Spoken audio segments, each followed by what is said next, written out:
मुंबई महानगरपालिकेच्या निवडणुकीपासून पुनर्विजयाचं सत्र पुन्हा सुरू होईल असा दावा केलाय शिवसेनेचे प्रवक्ते नरेश म्हस्के यांनी।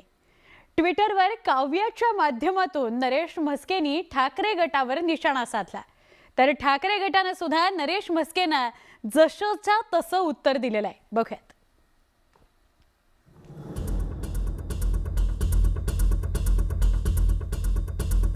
मुंबई महापालिकेची निवडणूक सगळ्याच पक्षांकरता महत्त्वाची असणार आहे, कारण मुंबई महापालिका निवडणुकीत विजय मिळवल्यास आगामी निवडणुकांकरता आत्मविश्वास वाढणार हे नक्की।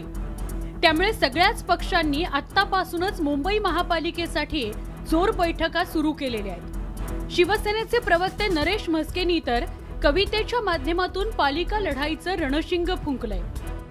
एक एक मावळा निघून चालला, कर्तव्य निष्ठा आयुष्य सारं काही देऊ, आठवणी अपमान संशय यांचं हाती धुपाटणं घेऊन हिरकण्यांची झालीये तीच कथा, त्यांच्याही मनात तीच व्यथा।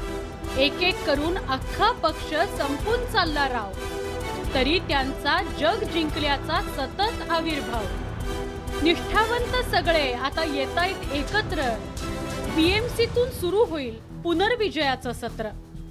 नरेश म्हस्केंनी कुणाचंही नाव न घेता ठाकरे गटाला टोला लगावलाय, त्यामुळे ठाकरे गटानेही नरेश म्हस्केंवर पलटवार केला।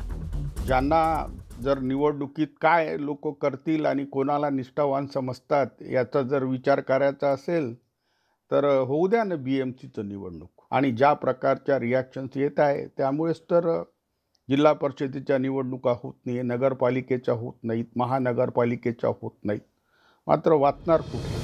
मुंबई महापालिकेच्या निवडणुका अजून जाहीर झालेल्या नाहीत, मात्र सगळ्याच पक्षांनी आघाडी आणि महायुतीच्या माध्यमातून मोर्चे बांधणी सुरू केली आहे। आता बीएमसीतून विजयाचं सत्र सुरू होतं का की पुनर्विजयाचं सत्र सुरू होतं याकडे सगळ्यांचं लक्ष लागलंय। Bureau report, news 18 Lokmat.